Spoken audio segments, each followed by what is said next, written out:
बड़ी खबर इस वक्त की बताते हैं। देश की राजधानी दिल्ली से यह खबर है, जहां पांडव नगर के खाली मैदान में लाश के टुकड़े के मामले में न सिर्फ मरने वाले की पहचान हो गई है, बल्कि हत्यारों को भी पकड़ लिया गया है। ये बड़ी खबर इस वक्त देश की राजधानी दिल्ली से, जिसकी तस्वीरें इस वक्त हम आपको दिखा रहे हैं। ये वो कातिल हत्यारे हैं जिन्होंने शव के टुकड़े किए, न सिर्फ हत्या को अंजाम दिया बल्कि शव के टुकड़े भी किए, फ्रिज में रखा। मृतक की पत्नी और मृतक के बेटे ने मिलकर के मौत के घाट उतारा और शव के टुकड़े किए। अंजन दास मरने वाले का नाम है, जिसकी पत्नी पूनम और बेटे दीपक ने मिलकर के उसे मारा। क्राइम ब्रांच ने पर्दाफाश किया है इसका, और दोनों ने मिलकर के शव के टुकड़े भी किए। और उन शव के टुकड़ों को, या तस्वीर जो आप देख रहे हैं इसमें ठिकाना लगाते नजर आए। ईस्ट दिल्ली के अलग अलग जगहों में जाकर के शव के टुकड़ों को ये फेंका करते थे। ये तस्वीर इस वक्त सीसीटीवी फुटेज ये सामने आया, जिसमें ये दोनों आरोपी हत्या के पकड़े गए हैं। ये बहुत ही कम निवेश पर पैकर्स एंड मूवर्स बिजनेस शुरू करके महीने का 5 लाख कमाते हैं। इनसे सीखना है तो फ्रीडम ऐप को अभी डाउनलोड कीजिए। तो फ्रिज में पिता के टुकड़े करके रखे गए शव के अलग अलग जगहों पर फेंका गया। और जिस मकान में ये रहते थे, वहां के मकान मालिक ने क्या कुछ कहा है, पहले वो भी सुन लीजिए आप ये मकान मालिक है? हाँ जी। अच्छा, तो ये कब से रहते थे आपके यहाँ तो इनको 5 साल हो गई, छठी लग रही है। अच्छा, बिल्कुल सामने जो दादी रहती है, उन्होंने भी बताया कि लड़ाइयाँ बहुत ज्यादा होती थी। अच्छा, क्या कब से रह रहे थे ये? क्या 5 साल से रहते? कभी लड़ाई वड़ाई होती है? इनकी भैया अभी भी होती रहती, झगड़ा वगड़ा। सामने देखिए, सामने। हमें कोई मैटर ही नहीं था, हमें पता ही नहीं, इतने लड़ाकू लगते ही नहीं थे वो। किसी से दुआ सलाम भी नहीं करते थे, चुप आना चुप जाना। तो हमने कहा अच्छे किराएदार है। अच्छा, हाँ, अब ये तो पुलिस आई तब हमें पता लगा। कब पुलिस आई थी? सुबेरे आई है, परसों आई थे। हम थी नहीं, मैं तो गाँव गई थी। हाँ, जब पता लगा ये क्या हुआ, क्या कुछ हुआ, लेकिन भगाने के क्या बताया पुलिस ने? वो चले गए, ऊपर देख के चले गए, बस कुछ नहीं था। कौन कौन रह रहा था यहाँ पे? यहाँ तो वो बच्चे उनकी 2 लड़कियाँ और लड़का था और बहू थी, और वो थे मियाँ बीवी दोनों। तो परिवार में सिर्फ ये 3 लोग नहीं थे। ये देखिए, मकान मालिक की तरफ से बड़ा बयान यहाँ पे दिया गया, जानकारी दी गई है परिवार को लेकर के। ये लोग 5 साल से ऊपर का वक्त हो गया था इस मकान में रह रहे थे, और परिवार में 2 लड़कियां भी हैं, लड़का और उसकी पत्नी। ये कहती नजर आए। मकान मालिक को सुना आपने, दिल्ली का ये पांडव नगर हत्याकांड, इससे जुड़ी ये जानकारी सामने आ रही है। लेकिन जिस वक्त इस हत्याकांड को अंजाम दिया गया, क्या घर में सिर्फ यही तीनों थे और मार दिया गया अंजन को? उसके बेटे और पत्नी ने मिलकर के मौत के घाट उतारा। तो दिल्ली के पांडव नगर में इस हत्याकांड को अंजाम दिया गया है, और इससे संबंधित 10 बड़े खुलासे इस वक्त आपको हम दिखाते हैं। देखिए, 10 बड़े खुलासे, यानी कि वो बड़ी बातें। नशे की गोलियां देकर के हत्या की गई थी। सबसे पहली बात, बेटे दीपक, पत्नी पूनम ने हत्या की थी, मार डाला। हत्या के बाद शव के कई टुकड़े इन दोनों ने मिलकर के किए हैं। इसके अलावा शव के टुकड़ों को फ्रिज में छुपा करके इन लोगों ने रखा था, उसी घर में जहां ये रहते थे। पूर्वी दिल्ली के अलग अलग जगहों पर उन शव के टुकड़ों को इन लोगों ने फेंका था। रात के वक्त पांडव नगर में मिले थे शव के टुकड़े अलग अलग जगहों से, और रोज मां बेटे शव के टुकड़े फेंका करते थे। जो सीसीटीवी फुटेज भी आपने देखा, सीसीटीवी तस्वीरों में आरोपी थैला लिए दिख रहे हैं, जो हमने आपको दिखाया है। जून की सीसीटीवी तस्वीरों में ये दिखे हैं आरोपी। जो तस्वीर है वो जून की है। अवैध संबंधों की वजह से हत्या को अंजाम दिया गया है, मृतक को मारा गया है अवैध संबंधों की वजह से। ये 10 बड़ी बातें, 10 बड़े खुलासे इस वक्त आपको हमने दिखाया है, और 2 तस्वीरें इस वक्त अब आपके सामने हैं। देखिए, एक तो दिल्ली का वो बहुत चर्चित श्रद्धा मर्डर केस, जहां अभी भी पुलिस लगातार आफ्ताब से पूछताछ कर रही है। वहीं दूसरी तरफ एक और ये मर्डर केस, ठीक उसी तर्ज पे जैसे आफ्ताब ने श्रद्धा को मारा, उसके शव के 35 टुकड़े किए, उसी तर्ज पे दिल्ली में पांडव नगर में यह हत्या की गई। मारने के बाद मृतक के शव के टुकड़े किए गए।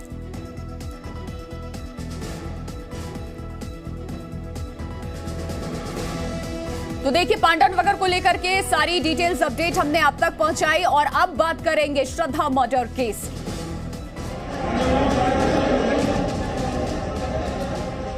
श्रद्धा मर्डर केस की गुत्थी सुलझाने के लिए दिल्ली पुलिस एक बार फिर से आफ्ताब का पॉलीग्राफ टेस्ट कराने जा रही है। आरोपी आफ्ताब अमीन पूनावाला का पॉलीग्राफ टेस्ट दिल्ली के रोहिणी इलाके में स्थित एफएसएल लैब में किया जाएगा। उसको एग्जामिन करने के बाद ये फैसला लिया जाएगा कि उसका नार्को टेस्ट कब किया जाना है। पुलिस आफ्ताब को लेकर एफएसएल लैब पहुंच चुकी है। आज टेस्ट के दौरान आफ्ताब से बचे हुए सवालों के जवाब पूछे जाएंगे। कोर्ट की तरफ से 3 जो तारीख है वो दी गई है, 28 यानी कि आज, 29 यानी कल और 5 दिसंबर। इन 3 तारीख में ही पॉलीग्राफ टेस्ट और नार्को टेस्ट पुलिस को किसी भी सूरत हाल में खत्म करना है। आफ्ताब का नार्को टेस्ट 5 दिसंबर को हो सकता है। वहीं श्रद्धा मर्डर केस में एक और बड़ा खुलासा हुआ है। सूत्रों के मुताबिक फैजल मोमिन नाम के एक ड्रग पेडलर को सूरत क्राइम ब्रांच ने गिरफ्तार किया है।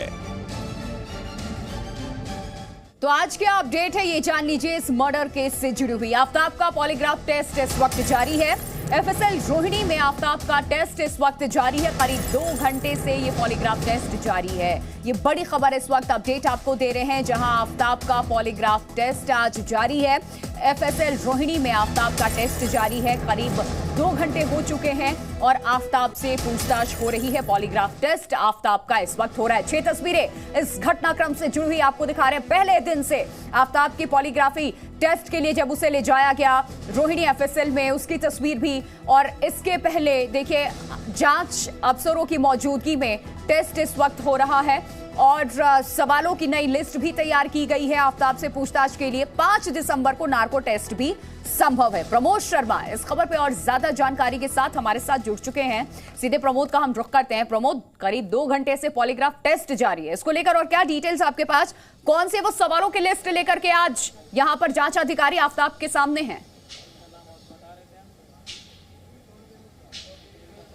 बिल्कुल, रोहिणी की इसी एफएसएल में 11 बजे जो है आफ्ताब का पॉलीग्राफ टेस्ट जो है शुरू हुआ था। 10 बजे उसे लेकर आ गया था की थी जो दिल्ली पुलिस की 3rd बटालियन है। उसके बाद 11 बजे उसका पॉलीग्राफ शुरू किया। 1.5 घंटे का वक्त बीत चुका है और इस वक्त जो है लगातार उसका पॉलीग्राफ टेस्ट चल रहा है। जो एक्सपर्ट है वो एक लंबी सवालों की फेहरिस्त लेकर बैठे थे, क्योंकि पहले बार 2 बार जब पॉलीग्राफ टेस्ट करने की कोशिश की गई थी तो वो पूरी तरीके से पूरा नहीं हो पाया था स्वास्थ्य कारणों से, और अब उससे कई सवाल है वो पूछना चाहती है। पुलिस का सबसे अहम जो जानकारी जुटाना चाहती है वो 18 मई श्रद्धा की हत्या करने के बाद से उसने कहां पर बॉडी के पार्ट्स को फेंका था, मोबाइल फ़ोन को कहां फेंका है और जो आलाई कत्ल हथियार को कहां फेंका है। क्योंकि पुलिस को उसने जो कहानी बताई थी, जो चीज़ें बताई थी, पुलिस वहां गई तो वो चीज़ें बरामद नहीं हुई है। इसीलिए पुलिस को लगता है कि एक झूठी कहानी जो है वो आफ्ताब बता रहा है, काफ़ी शातिर है। इसलिए पॉलीग्राफ टेस्ट के ज़रिए वो जानना चाहती है कि आलाई कत्ल कहाँ फेंका है, मोबाइल कहाँ फेंका है और बाकी के बॉडी पार्ट जो है वो कहाँ फेंके हैं। तो तमाम ये सवाल है वो जान के ये देखना चाहती है कि जब सवाल पूछे जाते हैं तो क्या सामान्य रह के वो जवाब दे रहा है या इंपॉर्टेंट है। श्रद्धा के मोबाइल का मिलना जो अभी तक पुलिस के पास नहीं है, इसको लेकर के भी पुलिस चाहेगी कि आज इस पॉलीग्राफ टेस्ट के जरिए स्पष्ट हो पाए, जवाब मिल पाए। बने रहिए आप हमारे साथ। पॉलीग्राफ टेस्ट के बाद दिल्ली पुलिस आरोपी आफ्ताब का नार्को टेस्ट किया जा सकता है, यह खबर भी सामने आ रही है। नार्को टेस्ट उन तमाम राज का खुलासा करेगा। देखिए, दरअसल नार्को टेस्ट एक बेहद जटिल प्रक्रिया है, लिहाजा इस टेस्ट को करने के लिए एक्सपर्ट्स की टीम भी तैयार की जा रही है और इस टीम के एक डॉक्टर से जी न्यूज ने सुपर एक्सक्लूसिव बातचीत की है। डॉक्टर ने नवीन ने बताया है कि नार्को टेस्ट कैसे आखिर होता है और इस टेस्ट से श्रद्धा मर्डर केस को सुलझाने में क्या मदद मिलेगी, सुनिए जरा। आफ्ताब अमीन पूनावाला का पॉलीग्राफी टेस्ट खत्म होते ही नार्को टेस्ट की प्रक्रिया शुरू हो जाएगी। सूत्रों के मुताबिक 5 दिसंबर को आफ्ताब का नार्को टेस्ट हो सकता है और इस प्रक्रिया को पूरी करने वाले डॉक्टर की टीम पहले से तैयार है। इनमें से एक डॉक्टर ने जी मीडिया संवाददाता नीरज गौड़ से आफ्ताब के नार्को टेस्ट के बारे में बात की। सर, मैं ये जानना चाह रहा था, सर नार्को जो होगा सर, ये जो कि आफ्ताब का है सर, इसको आप ही करेंगे सर? हाँ, मैं ही करूँगा। और टीम होती है, एफएसएल की टीम होती है, एनेस्थेटिस्ट होते हैं। और सर मैं ये भी जानना चाह रहा हूँ सर, इसको करने में कितना समय लगेगा सर, नार्को को? इसको वो तो निर्भर करता है कि कितना क्वेश्चनियर है जो इंटरोगेटिंग टीम ने बनाया है। तो कुछ भी हो सकता है, 2 घंटे भी हो सकते हैं, 3 भी हो सकते हैं। अब सवाल उठता है कि क्या नार्को टेस्ट से दिल्ली पुलिस को इस केस को सुलझाने के लिए क्या कोई मदद मिलेगी? इस सवाल के जवाब में डॉक्टर नवीन ने कहा कि नार्को टेस्ट के दौरान होने वाले सवाल ही इस केस को सुलझाने में मददगार साबित होंगे।